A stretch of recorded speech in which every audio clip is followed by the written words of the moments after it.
Hello, welcome or welcome back. My name is Sophie. We are now halfway through 2024, so I'm going to talk to you about some of my favorite books of the year so far. Bibliosophie. I am giving you a relatively hefty list. I think there are 20 plus books on this list, so I have not been ruthless in my culling down. Part of my incentive for doing this video is that I have not really been doing monthly wrap-ups this year. In fact, I've really not been doing them. I've done exactly one to date. And there are books that I have not talked about in vlogs and things like this that I did want to talk to you about, but I contemplated doing a mega wrap-up and then it was just too much. So instead, I am giving you the cream of the crop. Starting with January, there are two books that upon reflection really stand out for me. The first one is in fact the very first book that I finished this year, and that is Lisa Tuttle's My Death. This is a very short, weird thing. I'm not going to talk too much about it because I actually really liked not knowing too much about it when I read it myself, but this is about a recently widowed author who starts writing a biography of a woman who is mostly famous for being a muse to another artist, but who was also a writer and novelist, and artist, in her own right. And she's still alive, so, our main protagonist starts writing about her, and things get interesting. You're gonna see a through line in a lot of these books, which is an archive, and this is very much like an archive mystery, a research mystery, which if you like, this is very much your type of book. But you're gonna see a lot of other books that have a lot to do with either a political archive or a larger archive or a much more personal family archive as well. I also read Is Mother Dead by Vigdis Hjorth, translated by Charlotte Barslund.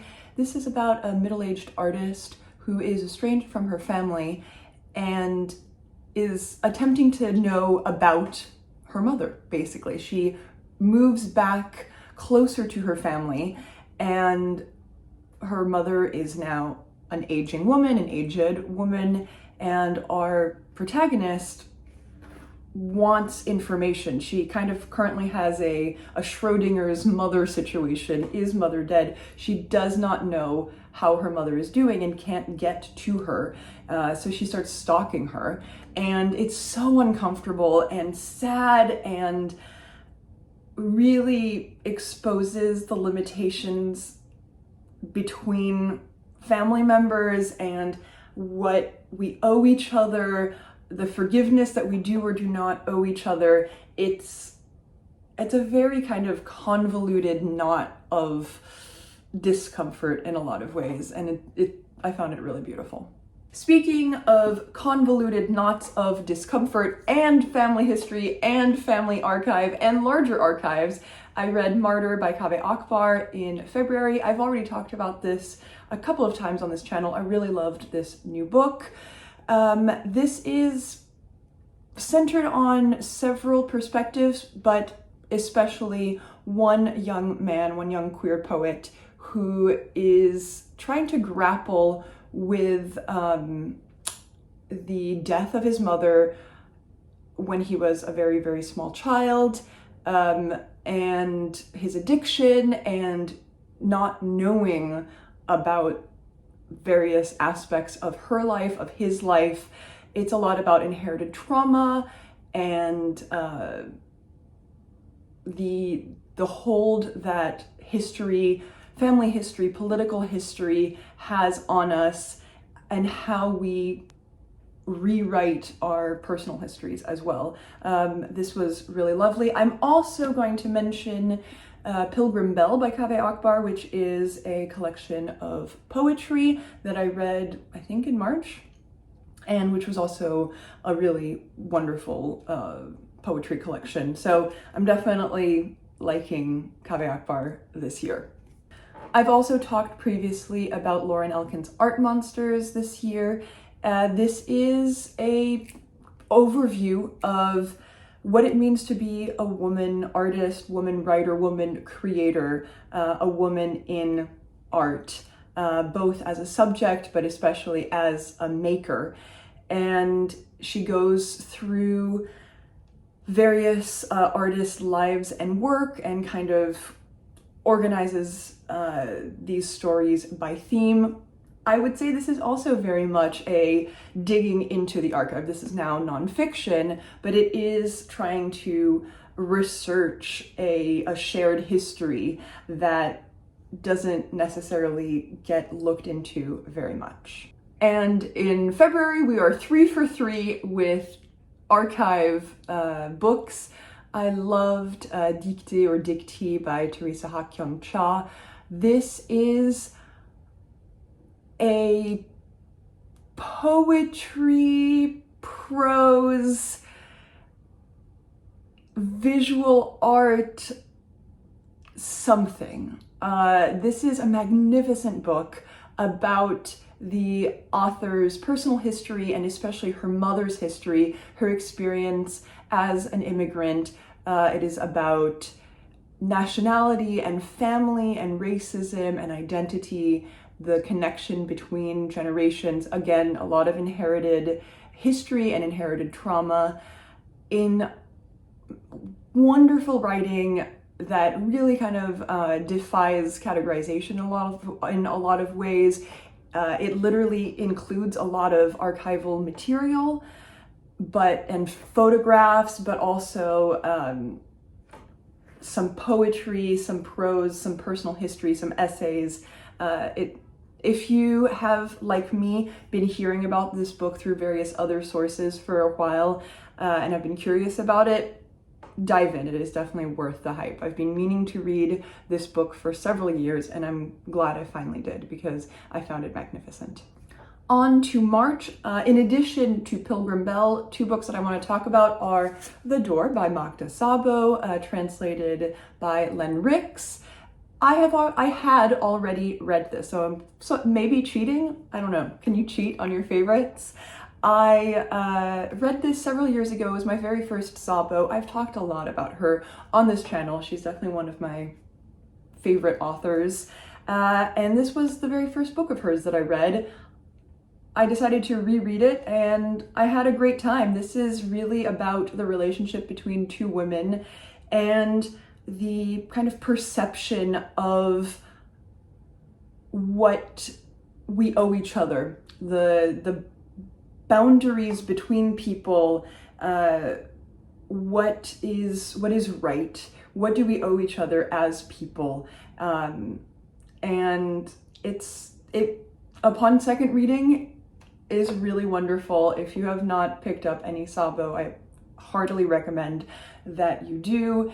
And if you have not picked up specifically The Door, this is a great place to start. Very much still on the theme of personal history and investigating personal histories, we've got Jazz by Toni Morrison.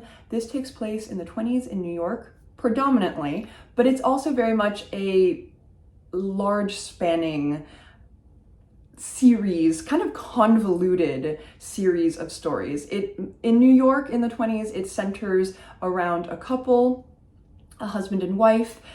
He has had an affair with a much younger woman and then killed her. And she, Violet, is trying to get information, trying to get to some sort of truth as to what went on in her husband's head. But it's also about the people who made them, their various family members whose lives have partially shaped who our main protagonists are now in their 20s. So it's a very far-reaching consideration of convoluted family intersections, personal intersections. This is not my very favorite Toni Morrison I've read, but it's still really good. It's still Toni Morrison, and I very, very thoroughly enjoyed reading this book. In April, I read A History of Opera, The Last 400 Years by Carolyn, Abbate, and George Parker. This is a very chunky history of opera. So this is a very niche subject. I am a classical singer, so it interests me, but I am going to talk about it to you because even if you are not a classical musician, I find that this book, while it is quite specific and relatively technical, has a lot of potential broader appeal. What I really appreciate about it is the running through line theme of the book is trying to figure out the simultaneous readability and illegibility of opera in terms of what it communicates. It is such an artificial art form in so many ways, a codified art form. And from the beginning, it's not just that people now don't like opera. In every generation, there's been this push and pull of can we really like this music, while also being music that really can quite easily communicate emotion. It can really kind of slap you in the face, but it can also kind of, in that slap, really keep you at an arm's length. So that's my recommendation. That's my classical music recommendation. I started reading Alfred Hayes this year, and I have talked about my Face for the World to See before, but it has stuck with me. This takes place in LA mid-century. The vibes are impeccable and kind of creepy. It's about a relationship between a screenwriter and a much younger woman whom he rescues at the very beginning of the novel, and their love affair and the kind of limitations of their perception of each other and their contact with each other, and how much we can truly know each other, I think. Say Nothing by Radden Keefe is a book I've already talked about pretty extensively in at least one other video. This is about the Troubles in Northern Ireland, and specifically at the height of violence in the late 70s. It is also very much about complicating the story of that history. And more and more as the book goes on, it is a really interesting tour de force of what are the complexities and complicities that come together in how we construct an archive. Again, it's that word. What are we doing when we write a history? This is a more political history, but it involves a lot of persons as well. And what is the process of writing history? What is the process of memory? What is the process of denying memory and of saying nothing? So for me, that was a very interesting aspect of this particular book. The next book I'm going to talk about is Say Translation is Art by Sawako Nakayasu. This is a super short little chapbook that is essentially a treatise, a manifesto on translation and what translation can be, what it is politically, what it can be used to do, and trying to broaden what it is, culturally, communally, what it can do artistically and kind of holistically. So of course, that's something that interests me tremendously. Moving on to May, at the beginning of the month, I finished Christina Sharp's Ordinary Notes. I've also talked about this book in a couple of videos. This is very much also an archive. It is a very interesting form that collects a bunch of notes, ordinary notes. Some of those notes are essays or parts of essays, conversations, archival material, newspaper clippings, releases, photographs, which all amount to trying to make a picture of anti-Black racism in the United States, and especially the experience of that racism, and trying to complicate an overly neat history that we have of what racism is, of what relationships to that racism and that history can be. All Fours by Miranda July. This is about Miranda July, basically, in her mid-40s. who's an artist and who is feeling kind of new things about herself, her body, her art, her relationships to her husband and other people around her. This is a kind of midlife crisis book, but in a really interesting and constructive way. It is very raunchy, sometimes very, very funny, sometimes very moving, and it really worked for me. It came out, when did it come out? It must say somewhere. It came out in May, mid-May, and it really worked on me. Another new release from May is The Garden Against Time, In Search of a Common Paradise by Olivia Laing. I love Olivia Laing. I have read all of Laing's books, and so I was extremely excited about this one, and it's an Olivia Laing book. It mixes personal history, personal experience, and a kind of overarching analysis of several artists and historical figures. This is about gardens, what they mean to Laing personally, but also what they mean symbolically, the good and bad, the kind of historical and cultural significance of what garden and paradise can mean. Another new release from this year that I've quite liked is Alphabetical Diaries by Sheila Heti. I'm actually relatively surprised to have this on this list. I've read 2 Sheila Hetis previously and not been blown away by them. I've liked them, I kind of respect what she does, but I can't really get into them. And I thought that I would kind of dislike Alphabetical Diaries because this seems like a weird project, and it is. This is a collection of sentences from 10 years, I believe, of Heti's journals, alphabetized, based on the very first letter of that sentence. So you lose all sense of time and place. It's just sentence after sentence after sentence. At first, I did not adore it, and then I got into it, and certain themes start to emerge very interestingly. Some bad relationship behavior. Sheila, good God, girl, you need to have better taste in men, or needed to have better taste in men in your youth. But because certain words have a kind of very important vagueness, like for instance, she, having sentence after sentence after sentence start with she did this, she does this, she is that. You don't know what she they're necessarily referring to. If it's the same she, it's not.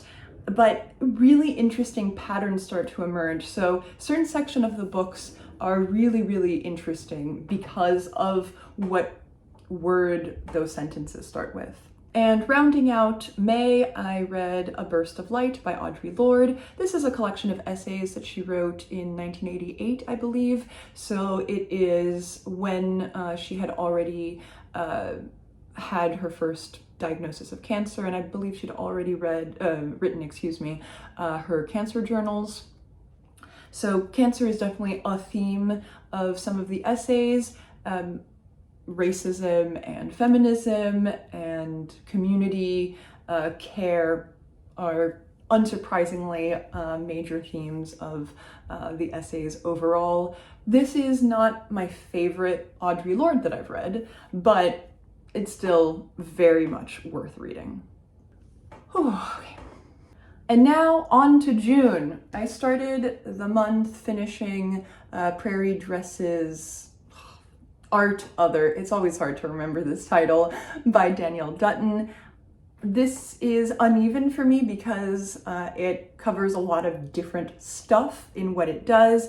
There are some very short stories, there are some essays, there's a list of dresses worn in literature. There are some things that kind of defy categorization, but the things that worked really worked. I've mentioned this in a previous video, but the art section, which is one long essay about basically ekphrasis, really worked for me. So this was a very interesting reading experience. Another new release, Liars by Sarah Manguzo. Actually, it is not even quite a release. It comes out on the 23rd of July.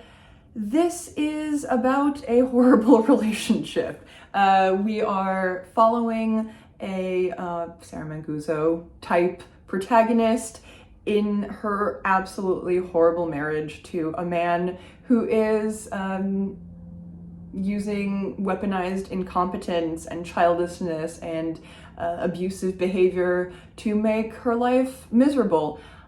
I read this extremely quickly, partially because I needed to keep going. There's something very unpleasant about this book because you are in a very unpleasant world.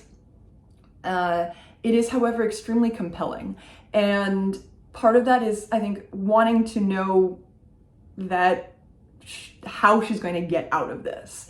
So I would say it's maybe too long. I would say the shitty relationship, shitty marriage aspect of it is kind of too much. But the reward of that is when you finally stop getting kind of choked by it, you do get a tremendous sense of relief. So I do understand the appeal of having so much of this just be just unbearable, truly unbearable. But yeah, this was kind of a cascading trip of a book. I talked about The Hearing Test by Eliza Berry Callahan very extensively in a recent vlog. This is about an artist who starts to lose her hearing, and it covers a year of her life while she has to just sort of reassess her relationship to many aspects of her world because her senses are changing. And I found this really interesting, very inspiring to think about other things and make art myself. I'll refer you to that vlog for more details. Tiny. John Berger, The Red Tenda of Bologna. This is a tiny little penguin modern classics. It's an essay that is simultaneously about aesthetics and about Berger's personal history, his family, and that's all I'll say about it. But it does something that I really love, which is to relate personal experience of the world, personal memories, and art, aesthetics, experiences of other people's work. Finally, another tiny and a Clarice Lispector, my first of the year. If you are not new to this channel, you know that I'm a mega fan.